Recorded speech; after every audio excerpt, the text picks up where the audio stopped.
Hey guys, it's Becky with Design Bundles, and today I am super excited to share with you our best tips and tricks on making a stencil doormat. Now you guys know what kind of doormat I'm talking about. They have been the craze, and they always come up this time of year because they make great seasonal decor for either your front door or back door or garage door. I mean, there's just so many ways that you can use it. So now we are showing you this tutorial in Silhouette Studio, but don't forget that all of these concepts are the same if you're joining us in Cricut Design Space. We do welcome both machine users into our studio, and you guys can join us too. I promise there's not going to be anything that you cannot follow along with. All right, so let's go ahead and jump over and get started. Okay, so this is the file that I'm working with.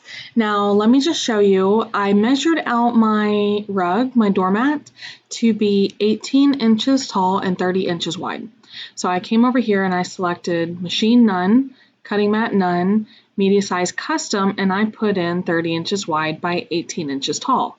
Now I did that because it allowed me to decide what size I want in my design. And once I get that size, I'm going to go back to a Cameo, and I am going to use the 12 by 24 cutting mat, and that will adjust my media size for me. Now you can see that I will have to cut this in two pieces, which for the freezer paper, that's completely fine. That's not going to be a big deal at all. What I will do is I will cut witches on one piece and then hocus pocus on the other piece. All right, so I'm going to go cut two pieces of freezer paper that are 12 by 24 inches, and then I will jump over to my Cameo and show you what it looks like to cut that. Now I will say that when it's time to cut the freezer paper, what I do is I come over here and I cut it on copy paper. Okay, so we should have, copy paper, and we will just use medium. And that has worked well for me in the past, so I'll do some test cuts and update you guys if any changes are needed. Okay, so the first thing that I want to talk about is this is our freezer paper. Now, this is what it looks like on the cutting mat. And I want to show you there is a shiny side and a dull side. And I find that the dull side sticks better to your mat. You do want to make sure that you're not using a mat that is super sticky. This is a pretty well-used mat, and you can just peel it up from the backing. And remember that we're using this as a stencil. So we want to make sure that we're not going to rip it or anything like that. So as I peel it up, I'm just going to be very careful. Now, not everybody is a fan of freezer paper.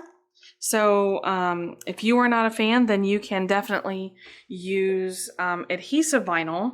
I just find that adhesive vinyl is a little harder to control. And this is a little area. Now, turns out I did not have freezer paper that was large enough. So I did overlap two areas of freezer paper.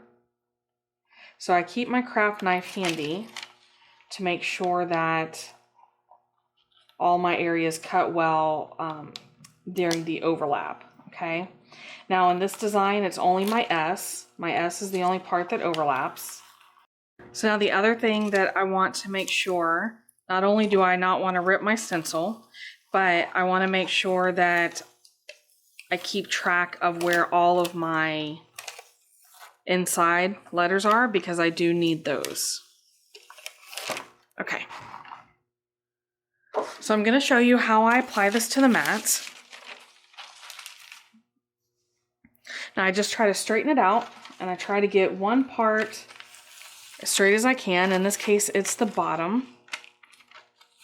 Okay, and I have my easy press heated up already.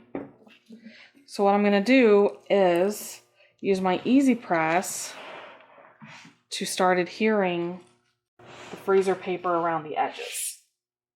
Alright, so as I'm working my way around, I just want to fit any stray or curly pieces, right?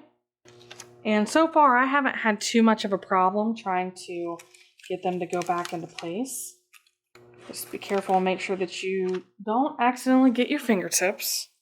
Okay, and then if you want, you can also jump over to the other side and do like a meet in the middle. And after a little bit of heat, now this isn't going to be as adhesive as vinyl would be, but for me, it's enough to make it stay in place while I handle the painting. If you didn't know, freezer paper, the coating that I showed you, the shiny side, it's like a wax coating to, it's a protective when you use it for other purposes. And then when we're using it for a stencil, that coating is what helps me to adhere to my mat. Now, if you don't have an easy press, that's okay. I personally would not try to put this in my heat press. I would use a home iron before I went that far.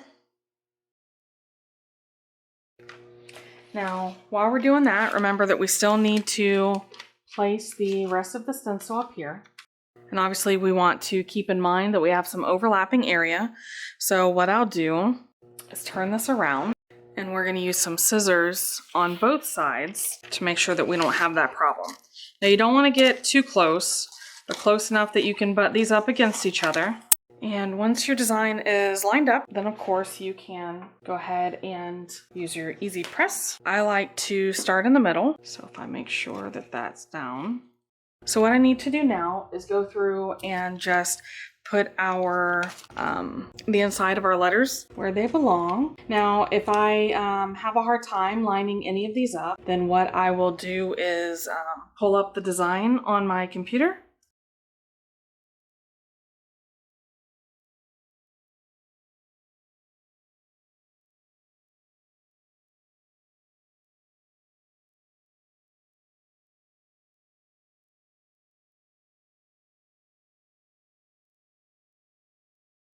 So this is the paint that I'm using. I picked it up for about $5 at Home Depot. Okay, so there we go. It's a nice, so this is actually a satin black. And all I'm using is this foam paintbrush. So I'm a really big fan of disposable crafting like that. And I want to start up here at the top. I'm just going to dab. Unlike other projects, you really want to make sure, even though you're dabbing, you want to make sure that you get enough onto your doormat. If you have a lot of problems with the freezer paper coming up, you can actually use needles like embroidery needles or just little pins that will keep them tacked down to the mat.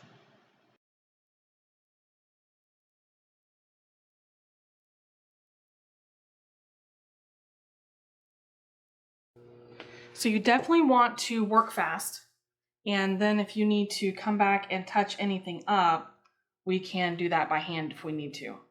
But the paint does start to saturate the paper, okay? And that's not bad because we're gonna take the paper off anyway, but you do just want to be careful that you don't accidentally pull it up. And I'm using quite a bit of paint with each dab, okay? Because I want to make sure that the paint goes down into the bristles. This isn't a situation like with wood where you're going to have it bleed under your stencil. So you want to make sure that you get good and saturated.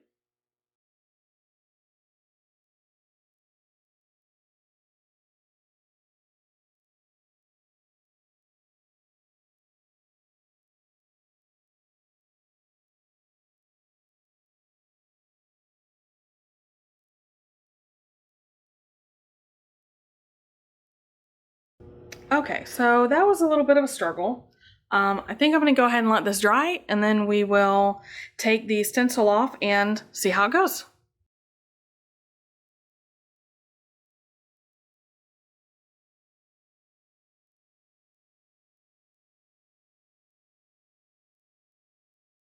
So now some people will take a fine tip paintbrush, but I actually have some of these little guys here. Now, these are actually for like samples or makeup or anything like that, and I just like to scoop out a little bit of paint, and I do more of a, like, wipe the paint on there, or I could use this to really get down inside the bristles in areas that may be lacking. But I do not go too overboard with it. I'm not trying to make this look perfect. I'm just trying to fill in any of the serious gaps. All right, so there we go. Overall, I am really happy with how everything turned out. And I will snap some photos for you guys so that you can see it in a different light. So, what did you think? I really love the way that this turned out. I really love that it is this nice, beautiful design. And because we use outdoor paint, it should hold up pretty well to wear and tear. Now, these, I'll be honest with you, they're not meant to last forever, all right? Because the bristles do eventually break down. But guys, I mean, they're so quick and easy and really inexpensive in the long run. And you could just literally make one for every new occasion at your house. So hopefully we were able to share our best tips and tricks with you. And of course, if you have any questions, feel free to leave them in the comments below. And don't forget to subscribe to the channel because we always have a lot of fun playing for you right around the corner. So, all right, guys, thanks for watching. I will see you again next time.